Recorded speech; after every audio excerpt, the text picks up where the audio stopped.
Mesdames et messieurs, bonjour. Je voudrais tout d'abord dire combien le Royaume du Maroc est très heureux pour l'adoption à l'unanimité de la résolution sur le Sahara.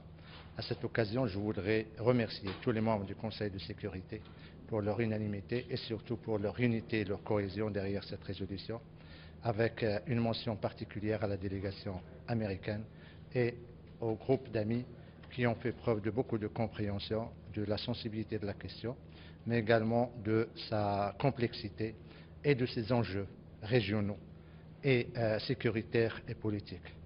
Le Maroc est très heureux que cette résolution réaffirme les trois fondamentaux de la recherche de la solution politique.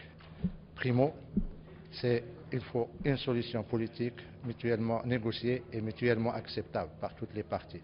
Secondo, la prééminence de l'initiative marocaine d'autonomie qui a été réaffirmée pour la 8e année consécutive par le Conseil de sécurité. Tertio, c'est l'appel par le Conseil de sécurité au réalisme et à l'esprit de compromis.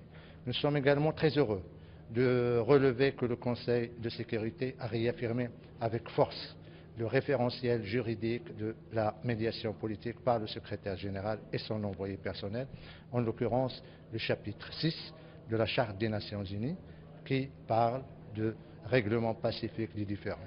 La résolution a également réaffirmé avec force que les efforts du secrétaire général des Nations Unies, son envoyé personnel, s'inscrivent dans le chapitre 6 qui encourage les parties à trouver une solution politique. Le Conseil de sécurité a, dans sa grande sagesse, relevé et surtout accueilli avec satisfaction et appréciation les récentes initiatives prises par le Royaume du Maroc dans le domaine des droits de l'homme.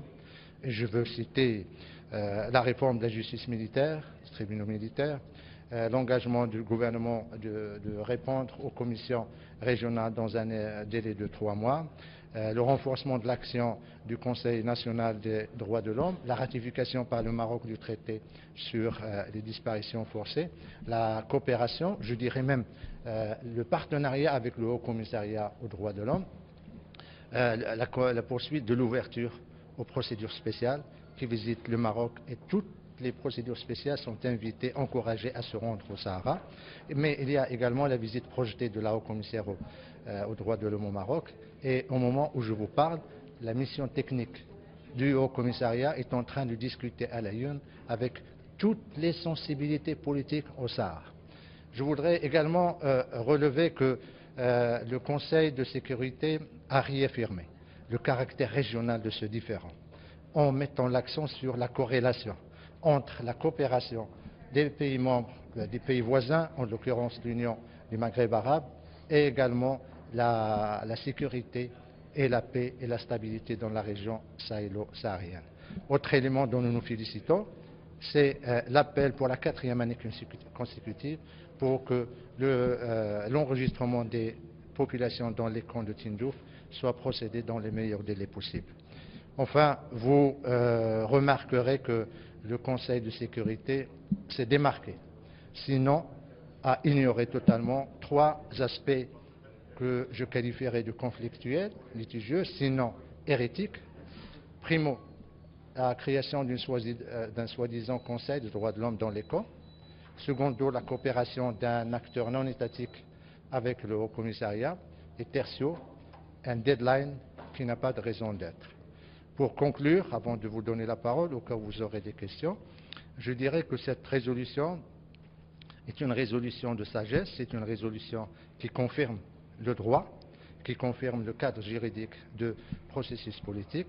C'est une résolution également qui se projette dans l'avenir parce qu'il encourage le processus politique mené par le secrétaire général des Nations Unies et son envoyé personnel, M. Ross.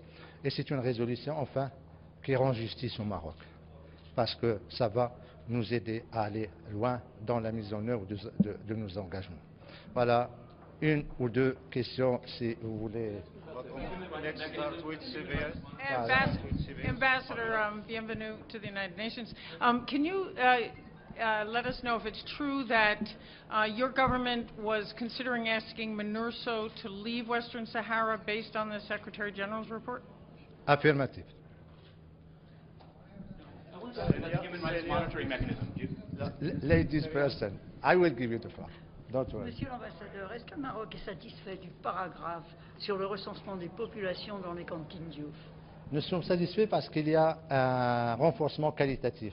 Comme vous le savez, auparavant, on demandait pour la 4e année consécutive que le Haut Commissariat procès, c'est-à-dire on encourage au recensement. Cette fois-ci, le mot qui a permis ce renforcement, c'est invité.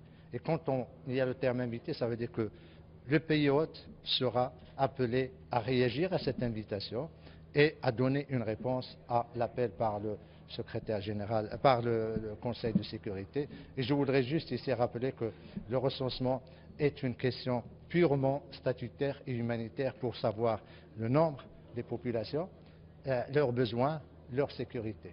Et nous disons au sujet du recensement. Partout dans le monde, dans les camps des réfugiés, il y a un recensement des populations. Le seul camp de réfugiés où le recensement n'a pas été opéré, c'est dans les camps de Tindouf. Or, nous nous trouvons devant une situation anachronique. On veut chercher la solution, après on va chercher à qui on va offrir cette solution. Or, la pratique et le droit, s'il y a une population, il faut savoir combien elle est et combien ils sont. Et c'est à ce moment-là que la solution politique est négociable. Donc, on ne va pas chercher une population après avoir cherché la solution, mais on cherche une solution à une population déjà quantifiée, comptée, recensée et enregistrée. Ambassadeur, la résolution... Merci, ambassadeur. La résolution s'est démarquée du contenu du rapport du secrétaire général de l'ONU. Qu'attendez-vous maintenant du secrétariat? Comme vous le savez, le secrétariat, c'est notre partenaire. Le secrétariat, nous avions un certain nombre de griefs que nous avons exprimés aux divers responsables du secrétariat en toute franchise, en toute transparence.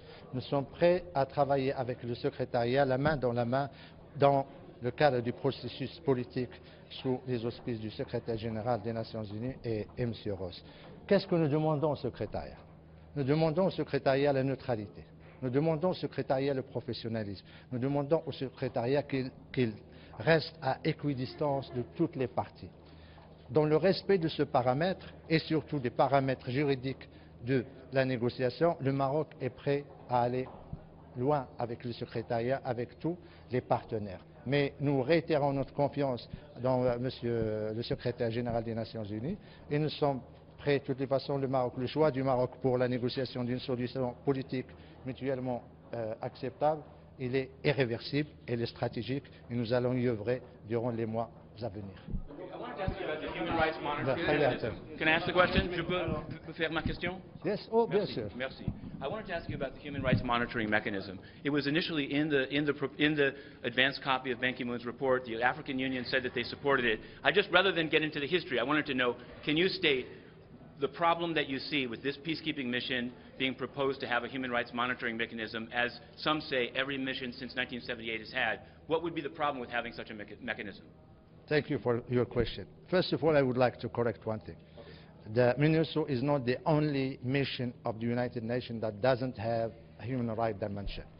6 missions all around the world, they don't have it. So it's not an exceptional situation. Second, concerning the mechanism. You need a mechanism when there is a massive and huge violation of human rights. You need mechanism when there is not national institutions, when there is no visit by special procedures, when there is no commitment by the country to implement its international obligation. And as I just exposed, the Security Council resolution will come with appreciations. The recent initiatives and action by Morocco, as I said, the reform of military tribunals. Now, civilians will never be tried by military tribunal. Second element is the commitment by the government of Morocco to answer to any request by the Commission, Regional Commission of the National Council on Human Rights in 3 months' time. And I would like to raise here that in some democratic countries, they never answer to these commissions. Third, the role and the importance of the action of the Council in Dakhla and Al-Ayoun have been recognized and have been enforced. As I told you, there is a technical mission of the Human Rights Office of Madame Pillay, who is visiting now Al-Ayoun, and who is now talking with everybody. So we believe that there is no need, since there is already actions, there is special procedures that are visiting. They are visiting the Sahara regularly, and Morocco is continuing interactive dialogue with them. I give just the example of Mr. Mendes, who is in charge of torture. He was in Morocco 2 years ago, and we maintain dialogue with him to express and to show him the implementation of our commitments. And he's coming back on our invitation. That's the first time that he visited the country, and this country is inviting him to come back to discuss with him about what have been done, what are difficulties, and how we can work together. And during just 2 years, we met with him 4 times. Whenever he came to Geneva, delegation is coming from Morocco to discuss with him. And Morocco now is about preparing a white book about implementation of all the recommendations that are given by the special procedures and also by the UN mechanism dealing with human rights, just to show that we are in dynamic of implementations. So when we do all this, and in perspective of the visit of Madam High Commissioner, when we do all this, we believe that there is no need of any kind of mechanism. What we need now, sir, it's political negotiations. What we need now is political commitments. What we need now is serious engagement and action by all the parties, and not focusing. Human rights is just one element of the whole issue. The political aspect is important, and don't forget the security aspect also within the Sahara and the Sahel. We have to take that into consideration. The Sahara issue should be apprehended and looked within its regional context, not focusing on one aspect. And dealing with the human rights question, you know that all people who want to express themselves, they express themselves in Al-Ayoun, in Dakhla, in Smara, and they come even in Geneva, and they say what they have to say in front of the Council of Human Rights. And they come back to Al-Ayoun, and nobody is oppressing them or arresting them or doing anything to them. So freedom of expression is there. Respect of human rights is there. What we need, political solutions, sir. Ambassador, yes. I wanted to. There were 3 versions of the. There were 3 versions of the report that went out. My understanding, what I've heard from people in this building, is that your predecessor was removed very quickly as an expression of dissatisfaction with the report to send a signal to the UN. Could you maybe explain what led up to the very swift departure of your predecessor and your arrival here, even though he had been here for 6 years, and you are certainly someone with a lot of experience for the job? Thanks. You know, we are here to talk about the input and the impact of the resolution that just have been adopted by the Security Council. We are not here to talk about the person, and as you know, diplomats are like the military people. You ask them to fulfill a mission, they have to go either in 24 hours or in 2 or 3 months. So movement in diplomacy, it's a regular things, and it's the rules. So please, I'm ready to answer you on substantive and issue dealing with the Security Council, not dealing with the person.